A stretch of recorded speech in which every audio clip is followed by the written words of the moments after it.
Okay, like most of us, at some point in your life you thought, what if I get to be a superhero? What can I do? Well, we're going to answer that question for you right now. The new movie Shazam, Zachary Levi gets to be a superhero. Yes, I do. So what does one have to do? How do you prepare yourself for that? Well, I don't know. I don't know that you can ever really prepare yourself entirely because, you know, nobody really knows what it's like to be a superhero. You're kind of making it up as you go.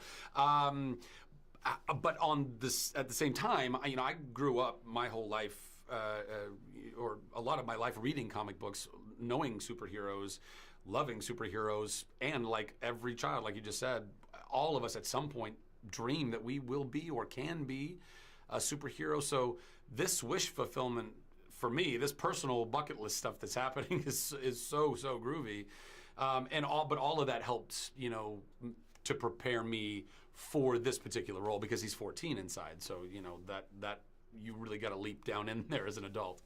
One of the skill sets that he gets to accomplish during this is flying. Yeah. And so in order for that to occur, as you as an actor, they got to kind of harness you up and kind of swish you through the air. What kind of euphoria is that, or is it pure terror? Neither. There was definitely some moments that I got giddy, depending on what the setup was or what the shot or whatever was. But no, I was never terrified. It's just really uncomfortable, particularly as a guy. The ergonomics of these harnesses are not. They're just not the most comfortable of things. And you have to be in these harnesses, by the way, sometimes all day long. And it's under the suit and you're squished into all of this stuff. But that's why, as part of the reason I was going to the gym and, getting stronger and trying to, make sure that I was able and capable to go and do all of these physical things they were asking me to do. And while it was very uncomfortable, it was also super fulfilling and rewarding because I knew in my mind, I could see what the payoff was going to be. I could see that I'm doing all of this stuff, but when it ends up on screen, it's going to look really cool, and I'm going to be seeing myself fly. So I was like, bring on the pain, tighten her up, let's go.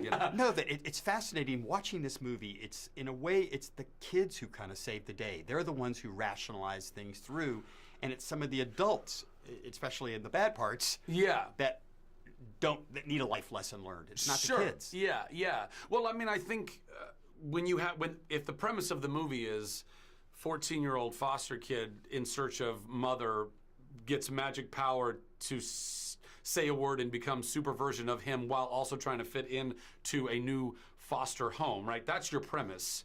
Your kids are your heroes. The Savannah clearly is the villain and he's an adult. But also, there's not that many adults in the movie. I'm an adult, but I'm not an adult in the movie. And you got Martha and Cooper who play our awesome parents, but they're a part of the good. They're a part of the love and the enlightenment. So some of the parents are in on that and being on the right side of things. Really, unfortunately, the child in Savannah was bullied and abused and not loved by his father, and that. It's actually quite powerful if you think about it. Like, the love of a father could have kept him from being the evil version of himself, but because he wasn't loved by his father, his father wasn't proud of him, he didn't encourage him, then Savannah ended up being this really messed up dude. So yes, that one adult having a really hard time learning the message, and then everybody else seems to be. I just have to congratulate you again on the film, and just one little quick thing. Yeah. I don't want to give too much away to the audience, but when you had your big moment, was that kind of cool to be in the Toy Store? Oh my God, 100%, 100%. It was one of the moments that I looked forward to as soon as I read the script, because I was already being bandied about that we would do something like that.